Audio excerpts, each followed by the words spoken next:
விசிகா தலைவர் திருமாவளவனுக்கு பெரிய வணக்கம். என்னென்ன உங்களை பார்க்க வந்தேன் 2022ஆம் ஆண்டு, உங்களுக்கு ஞாபகம் இருக்குமான்னு தெரியல. என் புத்தகம்லாம் உங்களுக்கு கொடுத்தேன், நம்ம தனியாக இன்னொரு முறை சந்திப்போம்லாம் சொல்லியிருந்தீங்க. திமுகவில் என்னோட நண்பர் தான் கூட்டிகிட்டு போய் உங்கள்கிட்ட அறிமுகப்படுத்தி வச்சார். உங்கள் நண்பர் கமலஹாசன் ரொம்ப ஆர்வம் நண்பர் திருமாவளவனுக்கு. உங்களுக்கு வெள்ளி செயின்லாம் போட்டார், பெரிய வெள்ளி செயின்லாம் போட்டு அழகு பார்த்தாரு. இப்படி கேவலப்படுறாரு விசிகா தலைவர், இந்த அளவுக்கு கேவலப்படுறாரு.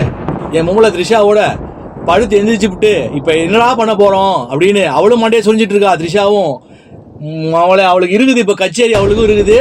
இந்த ஆள் இப்போ கேவலப்பட்டுக்கிட்டு இருக்கான். பாவங்க, என்னத்த சொல்றது. உங்களுக்கு ஞாபகம் இருக்குமான்னு தெரியல, நான் ஃபோட்டோ எடுத்து போட்டு விடுறேன். நானும் நீங்களும் சந்திச்சோம், பேசணும். ஆனால் ஒன்று, உங்கள் திமுக கூட்டணி கட்சிகளுக்கு இந்த கமலஹாசனால கேவலம், மகா கேவலம் காத்து கொண்டு இருக்கிறதுன்னு சொல்லுவேன். அவரை நேரம் சந்திச்சிங்கன்னா அட்வைஸ் பண்ணுங்க. ஏன்பா இது, உனக்கு ஏன் இந்த பொம்பளை பொறுக்கித்தனம், பாரு நீ எவ்வளோ கேவலப்படுற பாரு அப்படின்னு. தெரில எங்கெல்லாம் கோத்து விட்டுருக்காருன்னு என் பொங்கலட்ட கடை தான் தெரியும். அந்த ஆளுக்கும் செருப்படி காத்துட்டு இருக்கு, த்ரிஷா அம்மா ஆளுக்கும் செருப்படி காத்துட்டு இருக்குது. என்னதான் இவர் இசையில ஜாம்பவானா இருந்தாலும் ஈத்தர மனுஷன்னு சொல்லுவேன். சில ஈத்தர வேலைலாம் பண்ணினே இருப்பாரு. இந்த மாதிரி அந்த தயாரிப்பாளருக்கு ஃபோனை போடுறாரு. ஃபோனை போட்டு கதை நல்லா இருக்குது, கதை ரொம்ப சூப்பராக இருக்குது, அந்த பையன் கதை ரொம்ப சூப்பராக இருக்குது, அந்த கதையை மட்டும் வாங்கிக்கலாம். நம்ம அந்த கதையை வாங்கிட்டு அந்த பையனை அனுப்பிச்சி விட்ருவோம். அந்த பையன் வேணாம், என் தம்பி இந்த படத்தை டைரக்ட் பண்ணட்டும், அந்த கதையை மட்டும் வாங்குங்க அப்படின்னு சொல்கிறாரு. கரெக்டாக அந்த நேரத்தில் வருவார். இவன் அன்றைக்கி கரெக்டாக போயிட்டான். அந்த சம்பவம் நடக்கிற அதுக்கப்புறமா அடுத்த நாளோ என்னமோ போயிட்டாங்க. நேராக போய் இவர் வரதுக்காக வெயிட் பண்ணிட்டே இருந்திருக்கான். கரெக்டாக இவர் அதே நேரத்தில் கரெக்டாக இவர் காரை விட்டு கீழே இறங்குறாரு. இவன் காத்துக்கிட்டே இருந்திருக்கான், எப்படா இவர் வருவாருன்னு வெறி அவனுக்கு காத்துட்டே இருந்திருக்கு. கரெக்டாக காரை விட்டு இறங்கினோன்னே இவரால் எதிர்பார்க்கவே இல்லை. ஷாக் ஆகிட்டாங்க, நீங்கள் எல்லாரும் பயணம் ஷாக் ஆகிட்டாங்க. அப்புறம் அந்த பையனை பிடிச்சி விலைக்கி விட்டு ப்ரெஸ்ஸுக்கெல்லாம் நியூஸ் போகாதபடிக்கு அப்படி அமைக்கிட்டாங்க. எந்த பத்திரிகைக்காரனுக்கும் நியூஸ் போயிடக்கூடாது அப்படின்னு சொல்லி அந்த பையன் அந்த இன்சிடென்ட்டு போலீஸ் எதுவும் இல்லாமல் அப்படியே கட்டி விட்டாங்க. அவருக்கு தன் வாழ்நாளில் ஏற்பட்ட மிகப்பெரிய அவலம்னு சொல்லுவேன். First time. அது வரைக்கும் நான் எதுவுமே காமிச்சிக்கல, யார்கிட்டையுமே நான் எதுவுமே தெரியும், நான் அப்படிலாம் எதுவுமே காமிச்சிக்கல. ஓகே, மீட் பண்ணுறேன். அந்த அம்மா பெரிய நடிகை ஆகிட்டாங்களாம், எவ்வளோ தாமாஜி படம் நடிச்சிட்டாங்களாம். அந்த அம்மா ஜனாதிபதி ஆகிட்டாங்களாம், பயங்கரமாக ஐஸ்வர்யா ராய் ஆகிட்டாங்கன்னு அந்த அம்மாவுக்கு நினைப்பு போடுறது. ஹாய் அப்படிங்கிறேன். ஐயோ பா பார்க்கவே இல்லை, அதை சொல்லுவாங்களா பயங்கரமாக. அப்படியே இப்போ எங்கே தேடிட்டு இருக்கேன் நானே. நெவர்தலெஸ் ஸ்டாரி, அந்த அம்மா பேர் நெவர்தலெஸ் ஸ்டாரி பத்மபிரியா. அப்படி பயங்கரம், அப்படியே செம்ம சீனு. பேச ஹலோண்ணா, ஹலோ ஹலோ பயங்கரமாக இருக்கும். தெரியும், நான் தயாரிப்பாளர், நான் ப்ரொடியூசர். கேட்குறேன், எனக்கு தெரியுதான்னு கேட்குறேன். தெரியல அந்த அம்மாவுக்கு. அவ்வளோ வாய் தொணன்னு பேசினா. 1 வருஷம் தான் இருக்கும் இந்த இது ஷூட்டு முடிஞ்சு போய், பாம்பே ஷூட் ஒரு 1.5 years தான் இருக்கும். அவ்வளோ தொணன்னு பேசினா. எங்கள் சாப்பிட பிரேக்ஃபாஸ்ட் போது கூட என்கிட்ட அவளாதான் தட்டு எடுத்துட்டு பக்கத்துல தொணந்து என்கிட்ட பேசினா. யாரும் தெரியலையா, cinema stars are not God, neither god, they are only humans ன்னு சொல்லி ஒரு மெசேஜ் தட்டி விட்டு அங்கே பிறந்துச்சு இவளுக்கு மூக்கோட. அப்படியே கொந்தளிச்சுட்டு மெயில் அனுப்புற பயங்கரமாக அனுப்புகிறான். Cinema stars are neither god but they are nevertheless star. அப்பா அழிவுலாம் நட்சத்திரமா, அதான் அழிஞ்சு போயிடுச்சு. எங்கே போறீங்கன்னு தெரில. மலையாள இண்டஸ்ட்ரியிலையும் காணோம், தமிழ்லையும் காணோம். விரட்டி விட்டது நான் தான், வேற யாரும் கிடையாது. மொத்தமாக விரட்டி விட்டேன். இப்போ எவனுமே கூட மாட்டான். சேரன், லாரன்ஸு எல்லாரையும் தெரிவிக்க விட்டேன். மே ஸ்ரீ அம்மா பகவான் பிளஸ் யூன்னு ஒரே ஒரு மெசேஜ் முடித்தேன் பாருங்க. முடிச்சு நான் போட்டேன். இந்த அம்மா பெரிய அப்படியே கடவுள் மிதக்குறாங்கல்ல, 1 வாரத்தில் அவன்கிட்ட அறம் வாங்கிட்டான். யாரு? சாமி கிட்ட செம்மவதம் வாங்கிட்டான். பயங்கரமான நியூஸு. நான் அம்மனை வாங்க நடிப்பேன், நான் அம்மனை குண்டியாலும் நடிப்பேன், ஓடு நிர்வாணமும் நடிப்பேன், நிர்வாணம் ஓடுன்ற ஓடு, நீ தான் ஓட்டிய மொத்தமாக ஓடிட்டிய, இப்படி இப்படின்னு நியூஸு. இப்போ சத்தத்தே காணோம். வாயன் கிளம்பி, பாம்பே எங்க இருக்க, உன் பல்லெல்லாம் புடிங்கிட்டேன், இன்னும் மிச்சம் பல்லு இருக்குதா, வா வா வா போடுங்க தினத்தந்தில. அப்படியே பயங்கரமா நியூஸ். உடனே பேமெண்ட்டை குத்து அப்படியே கொந்தளிக்க விடுவாங்க இந்த அம்மா. நெவர்தலெஸ் ஸ்டாரி, மண்ணாங்கட்டி ஸ்டாரி. அதற்கான வேலையை யார்? தயாரிப்பாளர் ஏஎல் சூர்யா செய்து விட்டார். எங்கிட்டே வா, நான் தான் ப்ரொடியூஸ் பண்றேன், அதை என்னையே தெரியாதான். பாருங்களேன், இவங்களாம் சினிமா ஸ்டார்ஸ்லாம் ஆடேப்பா. 2 மனைவி. லாரன்ஸுக்கு 2 மனைவி. அவர் ராகவேந்திரா பக்தர் தான், ராகவேந்திரா கோயில் கட்டியிருக்காரு தான். அவர் நிறைய பசங்களுக்கு உதவி பண்றாரு, எல்லாம் ஓகே. ஆனா எல்லாருமே ஈத்தர பசங்க தான். இந்த சினிமாவை பொறுத்த வரைக்கும் எல்லாரும் ஈத்தர பசங்க தான்.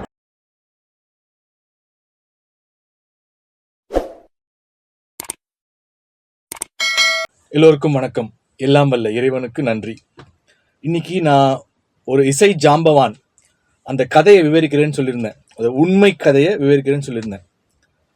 ஆக்சுவலி இது இண்டஸ்ட்ரியில் ரொம்ப சினிமாவில் இருக்கவங்களுக்கு நிறைய பேருக்கு தெரியாது. அந்த இசை ஜாம்பவான் இது தெரிஞ்சதுன்னா ஏன்டா நம்ம மானத்தை இப்படி வாங்குறான்னு நினைப்பார் அவர். ஆனால் ஒரு விஷயம் என்னன்னா, உண்மையை மறைக்கவே முடியாதுங்க. அவர் செய்த ஒரு மட்டமான காரியம், மிகப்பெரிய மட்டமான ஒரு காரியம், அதை இன்னைக்கு உலகத்துக்கே வெளிச்சம் போட்டு காட்டிட போகிறேன். உனக்கு எப்படி அது தெரியும்னு நிறைய பேர் கேட்கலாம். பார்த்தீங்கன்னா 2004ஆம் ஆண்டு நான் ஒரு மலையாள மியூசிக் டைரக்டர்கிட்ட நான் வேலை பார்த்துட்டு இருந்தேன். அதாவது ஒரு கீபோர்ட் ப்ரோக்ராமராக நான் வேலை பார்த்துட்டு இருந்தேன். அப்போ ஷாமலா ஸ்டுடியோஸ்னு விருகம்பாக்கத்தில் இப்போ ஷாமலா அந்த கார்டன் ஒரு பெரிய ஸ்டுடியோ, அங்கே தான் ஒரு பெரிய பெரிய டைரக்டர்ஸ்லாம் வருவாங்க. அங்கே ரெக்கார்டிங் போயிட்டு இருந்தது. அன்னைக்கு இவங்க பேசிக்கிட்டாங்க. நான் பக்கத்தில் தான் உட்காந்துருக்கேன், அந்த மியூசிக் டைரக்டர் பக்கத்துலேயே நான் உட்காந்துருக்கேன். ஏன்னா சூரியன் அவர் கூப்பிடுவார் வச்சுக்கோங்களேன். ஆனால் அதுக்கெல்லாம் முன்னாடி விசிகா தலைவர் திருமாவளவனுக்கு பெரிய வணக்கம். என்னென்ன உங்களை பார்க்க வந்தேன் 2022ஆம் ஆண்டு, உங்களுக்கு ஞாபகம் இருக்குமான்னு தெரில. என் புத்தகம்லாம் உங்களுக்கு கொடுத்தேன், நம்ம தனியாக இன்னொரு முறை சந்திப்போம்லாம் சொல்லியிருந்தீங்க. திமுகவில் என்னோட நண்பர் தான் கூட்டிகிட்டு போய் உங்கள்கிட்ட அறிமுகப்படுத்தி வச்சார். உங்கள் நண்பர் கமலஹாசன் ரொம்ப ஆறுயிர் நண்பர் திருமாவளவனுக்கு. உங்களுக்கு வெள்ளி செயின்லாம் போட்டார், பெரிய வெள்ளி செயின்லாம் போட்டு அழகு பார்த்தாரு. இப்படி கேவலப்படுறாரு விசிகா தலைவர், இந்த அளவுக்கு கேவலப்படுறாரு. என் மொமலை த்ரிஷாவோட படுத்து எந்திரிச்சு விட்டு இப்போ என்னடா பண்ண போகிறோம் அப்படின்னு அவளும் மாட்டே சொல்லிட்டு இருக்கா. த்ரிஷாவும் அவளுக்கு இருக்குது, இப்போ கச்சேரி அவளுக்கும் இருக்குது. இந்த ஆள் இப்போ கேவலப்பட்டுக்கிட்டு இருக்கான். பாவங்க, என்னத்த சொல்றது. உங்களுக்கு ஞாபகம் இருக்குமான்னு தெரியல, நான் ஃபோட்டோ எடுத்து போட்டு விட்றேன். நானும் நீங்களும் சந்திச்சோம், பேசணும். ஆனால் ஒன்று, உங்கள் திமுக கூட்டணி கட்சிகளுக்கு இந்த கமலஹாசனால கேவலம், மகா கேவலம் காத்து கொண்டு இருக்கிறதுன்னு சொல்லுவேன். அதுவும் இந்த வயசான காலத்துல அவர் கிடைக்க போற ஒரு கேவலமான பேர் இருக்கு. அதுவும் ராஜ்யசபா எம்பியில வேற இப்ப போய் பயங்கரமா ஸ்பீச் கொடுத்துட்டேன்னு போட்டு கலாய்ச்சி தள்ளுறாங்க. எல்லாரும் பயங்கரமா கலாய்க்கிறாங்க. அவரை நேரம் சந்திச்சிங்கன்னா அட்வைஸ் பண்ணுங்க. ஏன்பா இது உனக்கு ஏன் இந்த பொம்பளை பொறுக்கித்தனம், பாரு நீ எவ்வளவு கேவலப்படுற பாரு அப்படின்னு. தெரில எங்கெல்லாம் கோத்து விட்டுருக்காருன்னு என் பொம்பளை கடை தான் தெரியும். அந்த ஆளுக்கும் செருப்படி காத்துட்டு இருக்கு, த்ரிஷா அம்மாளுக்கும் செருப்படி காத்துட்டு இருக்குது. தக் லைஃப் மயிர புடிங்க லைஃப். இந்த சம்பவம் நடந்தது பார்த்தீங்கன்னா சுமார் 90லேருந்து 90 to 95க்குள்ள நடந்திருக்கும்னு நினைக்கிறேன். அது பேசிக்கிட்ட விஷயம். அதுக்கப்புறமா மியூசிக் டைரக்டர் என்கிட்ட சொன்னார். என்ன சொன்னார்னா, சூரி இது நம்ம இண்டஸ்ட்ரிக்குள்ள தான் தெரியும் சூரி, யாருக்குமே தெரியாது. பேசிட்டு இருந்தவர் ஒரு பெரிய டைரக்டர், நான் பேரை சொல்ல விரும்பல. ஸோ அவர் விவரித்த கதையை உங்களுக்கு ஆடியன்ஸுக்கு நான் இப்போ நான் சொல்கிறேன். அதாவது இசை ஜாம்பவான், எல்லாருக்குமே தெரிஞ்ச இசை ஜாம்பவான். நான் பேர் நீங்கள் கண்டுபிடிச்சிருவீங்க, பரவாயில்ல, தெரிஞ்சாலும் பரவாயில்ல, ஓகே, நான் பயப்பட மாட்டேன் வச்சுக்கோங்களேன். ஸோ அவர்கிட்ட ஒரு அசிஸ்டன்ட் டைரக்டர் ப்ரொடியூசர்கிட்ட கதை சொல்லிட்டார். ப்ரொடியூசர்கிட்ட பாவம், ஒரு அசிஸ்டன்ட் டைரக்டர்னா எவ்வளோ வறுமையான ஒரு வாழ்க்கை, எவ்வளோ போராட்டமான ஒரு வாழ்க்கை. அப்போது ஒரு ப்ரொடியூசரை கதை சொல்லி ஓகே பண்ணிட்டார். அவர் என்ன சொல்கிறாரு, இந்த இசை ஜாம்பவான்கிட்ட நீ போய் கதை சொல்லி கால் ஷீட்டை வாங்கின்னு வந்துரு. நான் சொன்னேன், என் பேரை சொல்லி போய் பார், அவரை பார்த்து கால் ஷீட் எப்போன்னு நீ வாங்கின்னு ஓகே பண்ணிவிட்டு படத்தை ஆரம்பிச்சிடலான்னு சொல்லிட்டார். ஓகே, இவர் போயிட்டு என்ன பண்ணுறாரு, இசை ஜாம்பவானை சந்திக்கிறார். சந்தித்த உடனே அன்றைய காலகட்டத்தில் அவருடைய கால் ஷீட் கிடைக்கிறதே கஷ்டம், பயங்கரமாக ரொம்ப பிஸியாக இருப்பார். அப்போ இன்னார் அமிச்சாருன்னு சொல்லி அந்த அசிஸ்டன்ட் டைரக்டர் போய் அவரை மீட் பண்ணி அந்த இசை ஜாம்பவான்கிட்ட மீட் பண்ணுறாரு. மீட் பண்ணோடனே இந்த மாதிரி அது கதையை சொல்லுங்கிறார். இசை ஜாம்பவான் கதையை சொல்லப்பா, எனக்கு நான் கதையை ஒரு கேட்கணும் அப்படின்னும் போது ரஃபாக ஒரு கதையை சொல்லிடுறாரு. இவர் ரொம்ப ரொம்ப ரொம்ப நேரம் சொல்லலை, ஓரளவுக்கு கதையை அவுட்லைனை சொல்லிடுறாரு. சொன்னோடனே கதை இசை ஜாம்பவானுக்கு ரொம்ப பிடிச்சி போச்சு. இவர் என்னதான் இவர் இசையில் ஜாம்பவானாக இருந்தாலும் ஈத்திர மனுஷன்னு சொல்லுவேன். சில ஈத்திர வேலைலாம் பண்ணினே இருப்பார் இவர். என்ன தோணுது இவருக்கு, இந்த கதையை நம்ம வாங்கிடலாம். வாங்கிட்டு அவருடைய தம்பி, அவரும் இசையமைப்பாளர், அவரும் டைரக்டர், படங்கள் டைரக்ட் பண்ணியிருக்கார். ஓகே, உங்களுக்கு தெரிஞ்சிடும். ஓகே, என்ன பண்ணுறாரு, இது மாதிரி அந்த தயாரிப்பாளருக்கு ஃபோனை போடுறாரு. ஃபோனை போட்டு கதை நல்லா இருக்குது, கதை ரொம்ப சூப்பராக இருக்குது, அந்த பையன் கதை ரொம்ப சூப்பராக இருக்குது, அந்த கதையை மட்டும் வாங்கிக்கலாம் நம்ம. அந்த கதையை வாங்கிட்டு அந்த பையனை அனுப்பிச்சி விட்ருங்க. அந்த பையன் வேணாம், என் தம்பி இந்த படத்தை டைரக்ட் பண்ணட்டும், அந்த கதையை மட்டும் வாங்குங்க அப்படின்னு சொல்கிறாரு. அவரால் தயாரிப்பாளராக அன்னைக்கு மறுக்க முடியல. ஏன்னா இவர் மிகப்பெரிய இசையில் கொடிகட்டி பறந்துட்டு இருக்காரா, மறுக்க முடியல. உடனே என்ன பண்ணுறாரு, அந்த பையனை கூப்பிட்டு கதையை கொடுப்பான்னு கேட்குறாரு. அந்த பையன் கதையை நான் தரமாட்டேங்கிறான். நான் கதையை இந்த மாதிரி தரமாட்டேன். அவனுக்கு இந்த தகவல் போயிடுச்சு, இந்த மாதிரி உன் கதை பிடிச்சி போச்சு. அவர் கதையை கேட்குறாரு. அவர் தம்பியை வச்சு டைரக்ட் பண்ணிக்கலான்னு சொல்கிறாரு. உனக்கு ஒரு சின்ன அமௌண்ட் கொடுத்துட்றேன், நீ இந்த கதையை என்கிட்ட கொடு அப்படின்னு சொல்கிறாரு. அவனுக்கு வாழ்க்கை, அது மிகப்பெரிய வாழ்க்கை. அவன் தரவே மாட்டேன்றான். தரமாட்டேன்னு சொன்னோன்னே என்ன பண்ணுறாரு, ஒரு தயாரிப்பாளர், இந்த படம் நம்ம பண்ணுறது இல்லை, நீ போ கிளம்புன்னு சொல்லி அமுச்சு விட்டுறாரு. இவன் என்ன பண்ணுறான், வெறியில தினமும் ஒரு குறிப்பிட்ட ஸ்டுடியோக்கு தான் வருவார். அவர் இந்த நேரத்தில் தான் ஷார்ப்பாக வருவார். அந்த சமயத்தில் அதிலலாம் ரொம்ப இசையில் அதிலலாம் எந்த குறையும் சொல்ல முடியாது. கரெக்டாக அந்த நேரத்தில் வருவார். இவன் அன்னைக்கு கரெக்டாக போயிட்டான். அந்த சம்பவம் நடக்கிற அதுக்கப்புறமா அடுத்த நாளோ என்னமோ போயிட்டாங்க. நேராக போய் இவர் வரதுக்காக வெயிட் பண்ணிட்டே இருந்திருக்கிறான். கரெக்டாக இவர் அதே நேரத்தில் கரெக்டாக இவர் காரை விட்டு கீழே இறங்குறாரு. இவன் காத்துக்கிட்டே இருந்திருக்கான், எப்படா இவர் வருவாருன்னு வெறி அவனுக்கு காத்துட்டே இருந்திருக்கான். கரெக்டாக காரை விட்டு இறங்கினோன்னே இவரால் எதிர்பார்க்கவே இல்லை, யாருமே எதிர்பார்க்கல, ஸ்டுடியோவில் எவனுமே எதிர்பார்க்கல. என்ன பண்ணுறான் அந்த பையன், மறைச்சு வச்சிருந்த செருப்பு எடுத்து இந்த இசை ஜாம்பவான எதிர்பார்க்கவே இல்லை, அவரு படார் செம்மையை அடிச்சு போடுறான். செம்ம அடி செருப்புல அடிச்சுட்டான். ஷாக் ஆகிட்டாங்க, நீங்கள் எல்லாரும் பயங்கரமாக ஷாக் ஆகிட்டாங்க. அப்புறம் அந்த பையனை பிடிச்சி விலைக்கு விட்டு ப்ரெஸ்ஸுக்கெல்லாம் நியூஸ் போகாதபடிக்கு அப்படி அமைக்கிட்டாங்க. எந்த பத்திரிகைக்காரனுக்கும் நியூஸ் போயிடக்கூடாது அப்படின்னு சொல்லி அந்த பையன் அந்த இன்சிடென்ட்டு போலீஸ் கில்ஸ் எதுவும் இல்லாமல் அப்படியே கட்டி விட்டாங்க. அவருக்கு தன் வாழ்நாளில் ஏற்பட்ட மிகப்பெரிய அவலம்னு சொல்லுவேன். ஆனால் அவர் செஞ்சது மிகப்பெரிய துரோகம். அந்த பையனுக்கு அவர் செஞ்சது மிகப்பெரிய துரோகம். இவரும் பின்புலமே இல்லாமல் தான் ஊர்லேருந்து வந்தவர் தான். அதுக்கப்புறமா கோல வச்சிட்டார், தமிழ் சினிமா இண்டஸ்ட்ரியில் கோல வச்சிட்டார். இந்த இன்சிடென்ட்டு ப்ரெஸ்ஸுக்கெல்லாம் போகலை, போலீஸ் ஸ்டேஷன் கேஸும் ஆகலை, அப்படியே இண்டஸ்ட்ரிக்குள்ளே வச்சு அமுக்கிட்டாங்கோ. இதை எனக்கு நெருக்கமாக ஒருத்தர், அவர்கிட்ட பணி புரிஞ்ச நெருக்கமாக ஒருத்தர்கிட்ட அந்த சம்பவம் உண்மையான்னு நான் கேட்டேன். இப்படி நான் கேள்விப்பட்டேன், ஸ்டுடியோவில் இருக்கும்போது எனக்கு சொன்னாங்க, பேசிக்கிட்டாங்க. ஏன்னா எங்கள் மியூசிக் டைரக்டர் என்ன சொல்லிட்டாரு, நான் வேலை பார்க்கும்போது சூரி இது சொல்லக்கூடாது, சூரி யாருக்கும், நமக்குள்ளே இது வெளியில் எங்கேயும் சொல்கிறாது அப்படின்னாரு.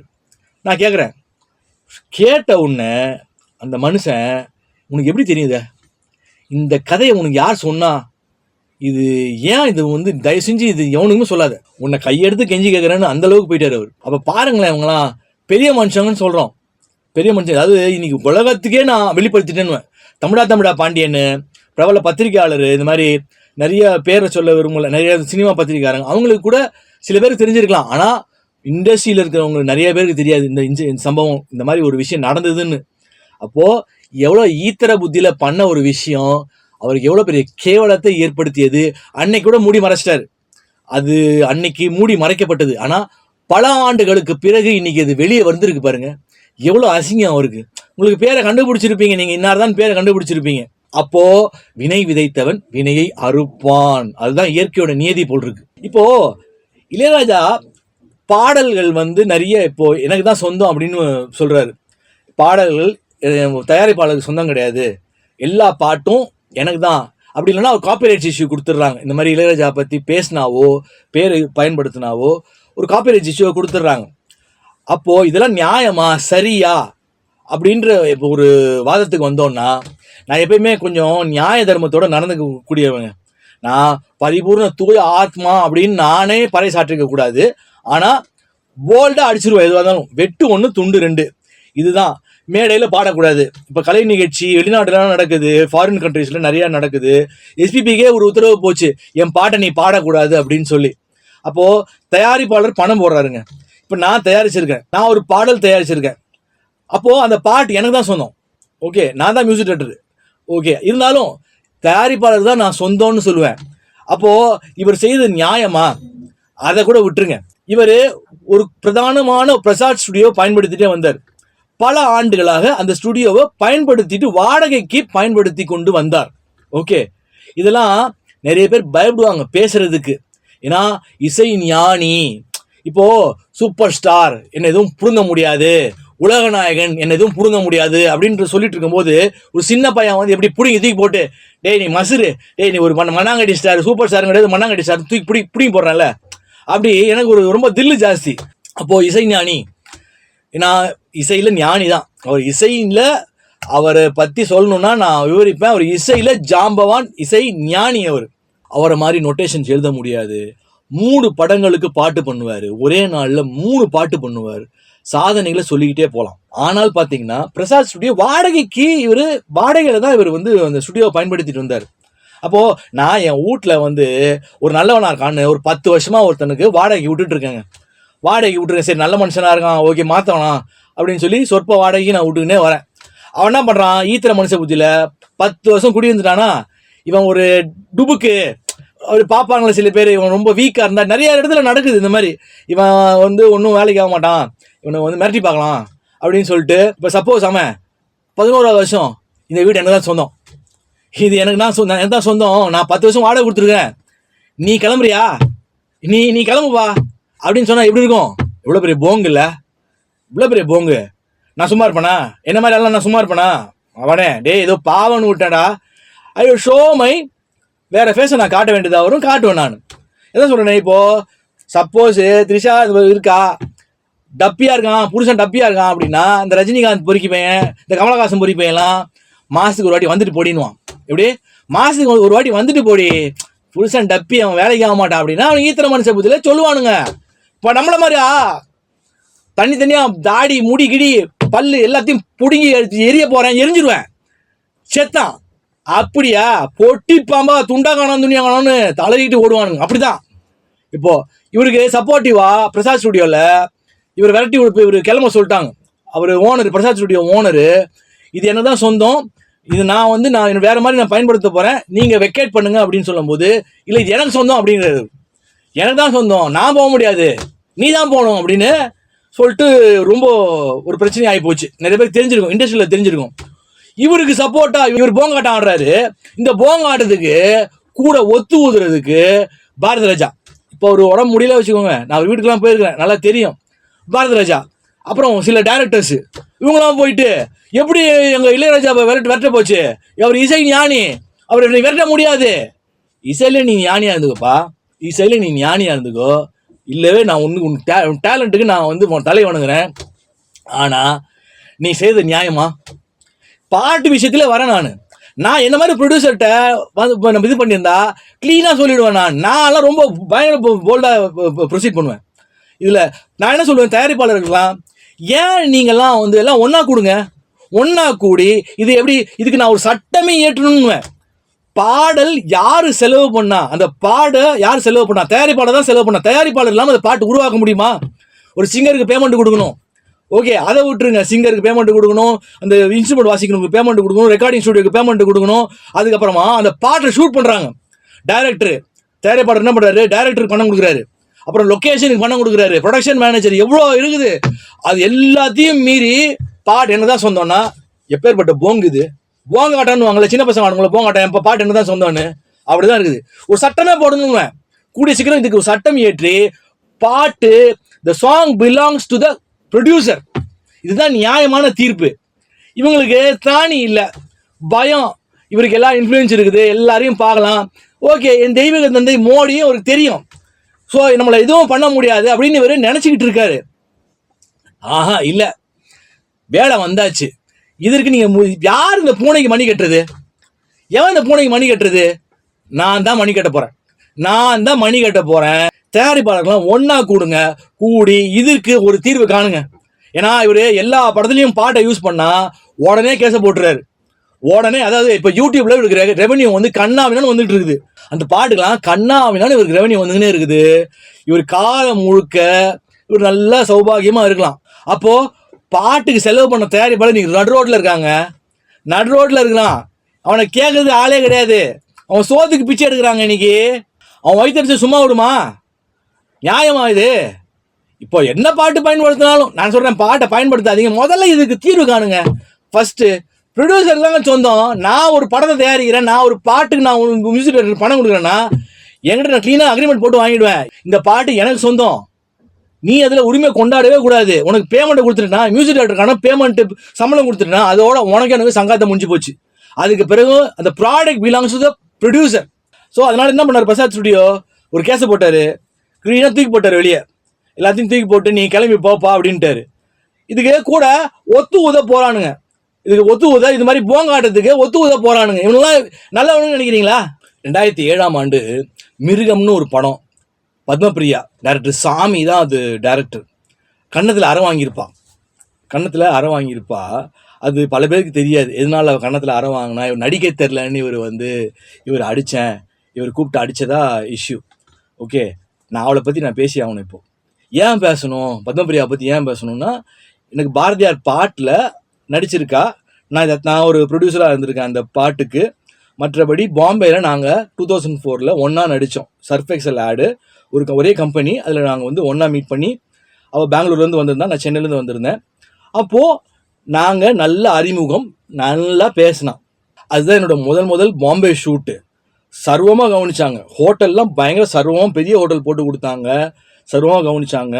ஷூட்டு பக்காவாக முடிஞ்ச பிறகு தொணன்னு வாய் பேசிகிட்டே இருப்பாள்.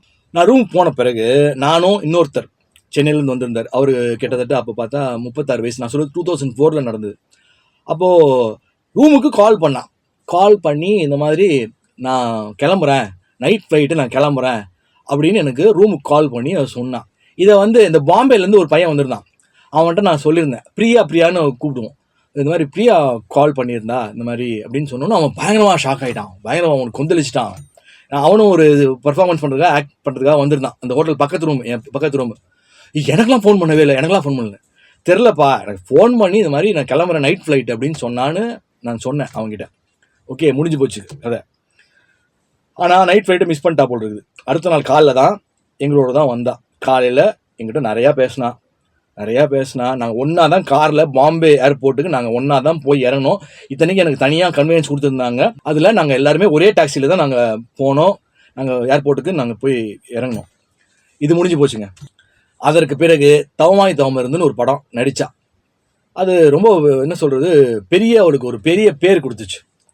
அவள் ஆக்சுவலி பார்த்தா தமிழ் தான், பக்கா தமிழ், திருநெல்வேலி. அவங்க அப்பா திருநெல்வேலி, பக்கா பிராமின் ஃபேமிலி. நிறைய பேர் மலையாளின்னு வாங்க, பக்கா பிராமின் ஃபேமிலி. போத் பேரண்ட்ஸ், அம்மா அப்பா 2 பேருமே பக்கா பிராமின், பக்கா தமிழ். தவமாய் தவம் வந்து படமும் நான் வெளியே வந்த நான் பார்த்தேன். அப்போது பிரியா தான் போல் இருக்கு இந்த படத்தில் நடிச்சிருக்கா அப்படின்னு சொல்லி நான் ஓகே பார்த்தேன். நல்லா இருந்தது பர்ஃபார்மன்ஸ், படமும் நல்லா இருந்தது. இது முடிஞ்சு போச்சுங்க. நான் பூஞ்சோலைன்னு ஒரு பாட்டு இப்போது எஸ்பிபி பாடியிருப்பார். ஒரு ஆல்பம் ஒன்று ரிலீஸ் பண்ணேன். அந்த ஆல்பத்தில் ஒரு பாட்டை ஷூட் பண்ணலாம் அப்படின்னு சொல்லி நாங்கள் பிளான் பண்ணும்போது எப்படியோ ஒரு கான்டாக்டில் தவமாய் தவமிருந்து கேமராமேன் ஒரு கான்டாக்ட் கிடச்சி போய் என்ன அந்த டைரக்டர் கூட்டிகிட்டு போனார். இவர் வச்சு பண்ணலாம் அப்படின்னு சொல்லி கூட்டிகிட்டு போனார். அப்போது கேமராமேன் என்ன சொன்னார்னா, பத்மபிரியா வச்சு பண்ணால் நல்லா இருக்குமே. பாரதியார் பார்த்தீங்கன்னா ஆனந்த் சாமின்னு ஒரு பையன் பண்ணியிருப்பான். இந்த சமந்தாவோட தான் வெப் சீரிஸ்லாம் கொஞ்சம் பண்ணியிருப்பார். ஒரு அப்புறம் டியூப் லைட்டு ஹீரோவெல்லாம் பண்ணியிருப்பார் ஆனந்த் சாமின்னு ஒரு மேல் ஆர்டிஸ்ட்.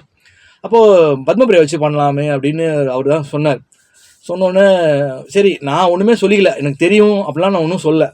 ஓகே பண்ணலாம் அப்படின்னு சொல்லி 2006 ஆக்சுவலி பார்த்தா அப்போது ஒரு 10,000 ரூபா தான் நான் பட்ஜெட் போட்டு வச்சுருந்தேன். 2006 சும்மா ஷார்ட் ஃபிலிம் மாதிரி எடுப்போம்னு நான் ஒரு பட்ஜெட் போட்டு வச்சுருந்தேன். ஓகே, ஆனால் கிட்டத்தட்ட பார்த்தா 1 லட்ச ரூபா நான் செலவு பண்ணேன் அந்த பாட்டுக்கு. அப்போது நான் தான் ஃப்ளைட் டிக்கெட்டு போட்டேன், ரூம்ஸ் போட்டேன், என் வீட்டிலே கூட தங்கிக்கிறேன்னு டைரக்டர் சொன்னதா நான் கேள்விப்பட்டேன். சொன்னான் அவன், இந்த பையன், அவனும் எங்கள் தம்பியோட ஃப்ரெண்டு அவன். அப்போது எங்கள் அப்பா ரொம்ப கேவலமாக சொன்னார், கண்ட நடிகையெல்லாம் தங்குறதுக்கு என் வீடு கிடையாது அப்படின்னு சொல்லிட்டு. அவருடைய நண்பர் ராஜ் பேலஸ் ஹோட்டல் ஓனர் எங்கள் அப்பாவுக்கு நண்பர். அங்கே தான் நான் ரூம் போட்டு கொடுத்து she stayed over there for 2 days. அங்கே தான் அவள் அங்கே தான் இருந்தா. நான் அவளை மீட் பண்ணுறேன். அப்போ மீட் பண்ணும்போது அவள் பார்க்கணும், பயங்கரமான திமிர் பிடிச்சவ. அதுதான் நம்ம உதைய வாங்கினான்னு மிச்ச கதையெல்லாம் வரேன் நான். அப்போது நான் மீட் பண்ணுறேன் ஃபஸ்ட் டைம். அது வரைக்கும் நான் எதுவுமே காமிச்சிக்கல, யார்கிட்டையுமே நான் இது தெரியும் நான் அப்படிலாம் எதுவுமே காமிச்சிக்கல. ஓகே, மீட் பண்ணுறேன். அந்த அம்மா பெரிய நடிகை ஆகிட்டாங்களாம், எவ்வளோ தவமாய் தவம் படம் நடிச்சிட்டாங்களாம். அந்த அம்மா ஜனாதிபதி ஆகிட்டாங்களாம், பயங்கரமாக ஐஸ்வர்யா ராய் ஆகிட்டாங்கன்னு அந்த அம்மாவுக்கு நினைப்பு போடுறது. ஹாய் அப்படிங்கிறேன். ஐயோ எப்பா பார்க்கவே இல்லை. அதை சொல்லுவாங்களே பயங்கரமாக அப்படியே. இப்போ எங்கே தேடிட்டு இருக்கேன் நானே. நெவர்தலெஸ் ஸ்டாரி, அந்த அம்மா பேர் நெவர்தலெஸ் ஸ்டாரி பத்மபிரியா. அப்படி பயங்கரம் அப்படியே செம சீனு. பேசுகிறேன் ஹலோண்ணா, ஹலோ அப்படியே ஹலோ பயங்கரமாக இருக்கும். இது வரைக்கும் நான் தயாரிப்பாளர், நான் ப்ரொடியூசர். கேட்குறேன் என்ன தெரியுதான்னு கேட்குறேன். தெரியல அந்த அம்மாவுக்கு. அவ்வளோ வாய் தொணன்னு பேசினா. ஒரு வருஷம் தான் இருக்கும் அந்த இது ஷூட் முடிஞ்சு போய், பாம்பே ஷூட் ஒரு 1.5 years தான் இருக்கும். அவ்வளோ தொணன்னு பேசினா. எங்கள் சாப்பிடும் பிரேக்ஃபாஸ்ட் போது கூட என்கிட்ட அவளாதான் வந்து தட்டு எடுத்துட்டு வந்து பக்கத்துலேயே தொணந்து என்கிட்ட பேசினா. யாரும் தெரியலையா? அட்டே அப்பா அவ்வளோ பெரிய ஆளாயிட்டாளா? ஓகே ரைட்டு, நான் கண்டுக்கவே இல்லை, விட்டேன். நீ போ அப்படின்னு சொல்லி நான் அப்படியே விட்டேன். பாட்டு முடிஞ்சுது, நல்லதனமாக பாட்டு முடிஞ்சுது. அந்த பாட்டு நல்லதனமாக நிறைய சேனல்ஸில் போட்டாங்க. எஸ்எஸ் மியூசிக், ஜேஆர் டிவி, நிறைய சேனல். இப்போ வரைக்கும் யூடியூப்பில் அது வந்து ரொம்ப பெரிய ஹிட் அந்த பாட்டு. பாரதியார் பாய் மொழி நீ எனக்கு மனையாள்னு சொல்லி ஒரு ஆல்பம். அப்போது சத்தம் போடாதே படம். நான் ஒரு நடுவில் சேட்டிங், இவ்வளோ தான் சேட் ஒரு வாட்டி வந்தா. என்னோடய பாட்டெலாம் ஷூட் முடிஞ்சுது. அதுக்கப்புறமா ஓ அப்படி தெரியாத மாதிரி ஓ கேட் சொல்லிட்டு சேட் பண்ணிவிட்டு அப்படி போயிட்டாங்க. நம்ம சத்தம் போடாதே படம் பார்த்தேன். பார்த்துட்டு மெயில் ஐடிக்கு இவளுக்கு நான் வந்து மெயில் தட்டினேன். அதாவது உன்னோட பர்ஃபார்மன்ஸ் நல்லா இருந்துச்சு அப்படின்னு சொல்லிட்டு நான் ஒரு மெயில் ஒன்று போட்டேன். சேட்லேயும் சொன்னேன். ரெஸ்பாண்ட் ஒன்றும் பண்ணல. எனக்கு எப்படின்னா பயங்கரமாக எனக்கு கோவம் வரும். ஓகே ரெஸ்பாண்ட் பண்ணலன்னா என்ன பண்ணிட்டேன், அப்படியே நான் ஓப்பனாக ஒரே ஒரு மூக்கோடைக்கிற மாதிரி ஒரே விஷயம் சொல்லிட்டேன். Cinema stars are not God, neither God, they are only ஹியூமன்ஸ்ன்னு சொல்லி ஒரு மெசேஜ் தட்டி விட்டேன், ஒரு மெயில் தட்டி விட்டேன். அங்கே பிறந்துச்சு இவளுக்கு மூக்கோட. அப்படியே கொந்தளிச்சுட்டு மெயில் அனுப்புகிறான். பயங்கரமாக அனுப்புகிறான். அவன் cinema stars are neither God but they are nevertheless ஸ்டாரியா. அப்பா அழிவுலாம் நட்சத்திரம் அதான் அழிஞ்சு போயிடுச்சு. எங்கன்னு தெரில. மலையாள இண்டஸ்ட்ரியிலையும் காணோம், தமிழ்லையும் காணோம். விரட்டி விட்டது நான் தான், வேறு யாரும் கிடையாது. மொத்தமாக விரட்டி விட்டேன். இப்போ எவனுமே கூட மாட்டான். சேரன், லாரன்ஸு எல்லாரையும் திரிக்க விட்டேன். இனிமேல் இவளை வந்து படத்தில் கமிட் பண்ணிங்களோ நீங்கள் செத்தீங்கன்னு அப்போவே பொடிப்பையில் இருக்கும்போதே நான் மிரட்டி விட்டேன். நான் என்ன பண்ணேன், இப்போ கொந்தளிச்சுட்டு மெயில் போட்டோன்னே மே ஸ்ரீ அம்மா பகவான் பிளெஸ் யூன்னு ஒரே ஒரு மெசேஜ் முடித்தேன் பாருங்க. முடிச்சு நான் போட்டேன். இந்த அம்மா பெரிய அப்படியே கடவுள் மிதக்குறாங்கல்ல, ஒரு வாரத்தில் அவன்கிட்ட அற வாங்கிட்டான். யாரு? சாமி கிட்ட செமவதை வாங்கிட்டான்.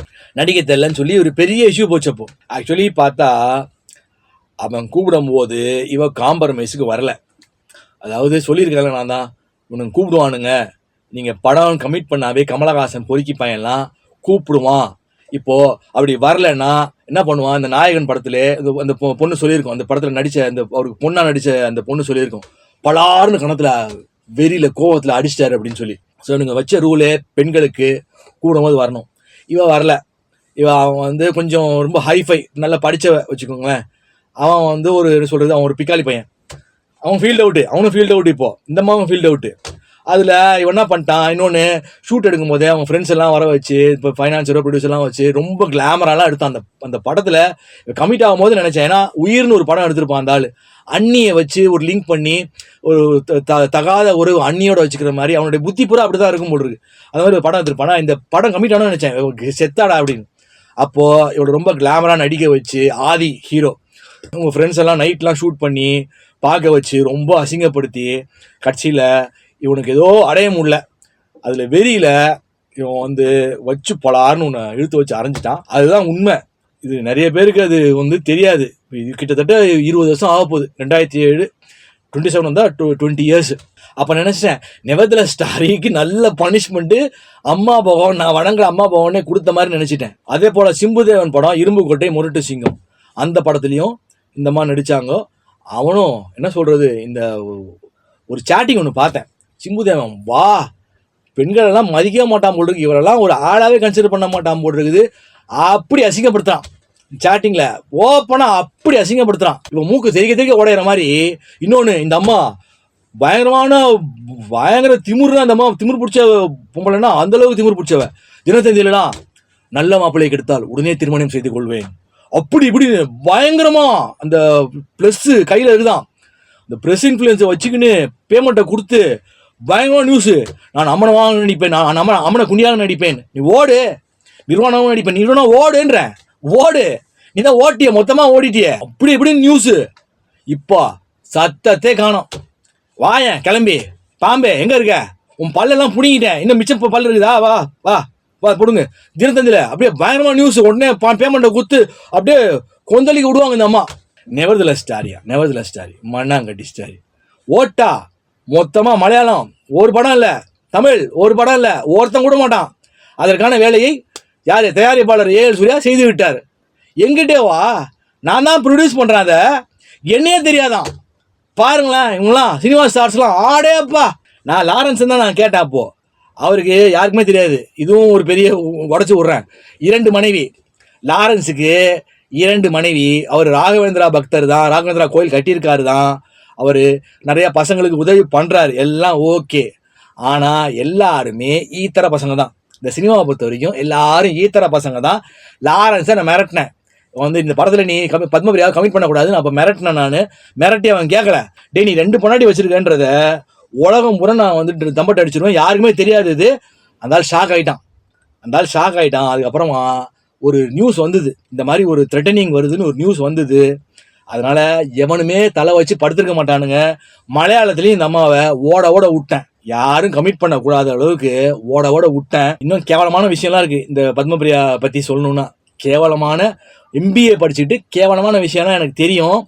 அதை நான் விவரிக்க விரும்பலை. அதை விவரித்தாலும் நல்லா இருக்காது. ஏன்னா நிறைய குடும்ப பெண்களும் பார்ப்பீங்க, வேண்டாம். எல்லாத்தையும் அவன் பார்த்துக்கிட்டு இருக்கான். யார்? இறைவன் பார்த்துக்கிட்டு இருக்கான். இப்போ கமலஹாசனா, இப்போது அவன் பார்த்துப்பான், அவன் நினச்சிக்கிட்டு இருப்பான் எத்தனை பொம்பளைங்களை சீரழிச்சிருப்பானோ. இப்போது நல்லா வந்து கேவலப்படுறான். ரஜினிகாந்தா, அவன் நினச்சிட்டு இருப்பான் சூப்பர் ஸ்டார், இவன் எப்படி இசைஞானி, வந்துட்டேன் போடுங்கன்றேன். யார் இந்த பூனைக்கு வணி கட்டுறது? நியாய தர்மத்தை பேசுங்க, நியாய தர்மமாக நடந்துக்கோங்க. என்ன காமெடியாக இருக்குது இதெல்லாம். ஸோ தொடர்ந்து பேசுவோம். சேனலுக்கு சப்ஸ்கிரைப் பண்ணாதவங்க சப்ஸ்கிரைப் பண்ணிக்கோங்க, அப்போ தான் உங்களுக்கு தொடர்ச்சியாக போடக்கூடிய வீடியோஸ் வரும். இந்த வீடியோ பிடிச்சிருந்தா லைக் பண்ணுங்கள், ஷேர் பண்ணுங்கள், கமெண்ட் பண்ணுங்கள், ஹைப் பண்ணுங்கள். அடுத்த வீடியோ சந்திப்போம். நன்றி, வணக்கம். இப்போது ஜாதகம் பார்க்குறவங்க நான் என்ன சொல்லுவேன்னா, கருங்காலி மாலை அண்ட் கருங்காலி பிரேஸ்லெட் இதெல்லாம் நீங்கள் வந்து ஒரு பாசிட்டிவ் மைண்ட் வேணும், ஒரு லைஃப்பில் வந்து நிறைய பண வரவு வரணும். நான் எதை தொட்டு கொடுக்குறேனோ சுபிக்ஷம், தொலங்காதவனும் தொலங்கிடுவானுங்க, நான் தொட்டாவே தொலங்கிடுவானுங்க. ஸோ நான் பிரார்த்தனை பண்ணி அந்த இதை கொடுத்துட்டு இருக்கேன், அந்த மாலையும் பிரேஸ்லெட்டும். அது கொஞ்சம் காஸ்ட்லி தான், அது வெளியில கம்பேர் பண்ணும்போது அது காஸ்ட்லி. பட் ஆனால் பவித்திரமான ஒரு இடத்துல வாங்கி அதை பூஜை பண்ணி நான் பிரார்த்தனை பண்ணி தான் கொடுக்கறது. விருப்பமாக இருக்கவங்க இந்த வாட்ஸ்அப்புக்கு நீங்கள் வந்து தொடர்பு கொண்டு அந்த மாலை பிரேஸ்லெட்டை வாங்கிக்கலாம்.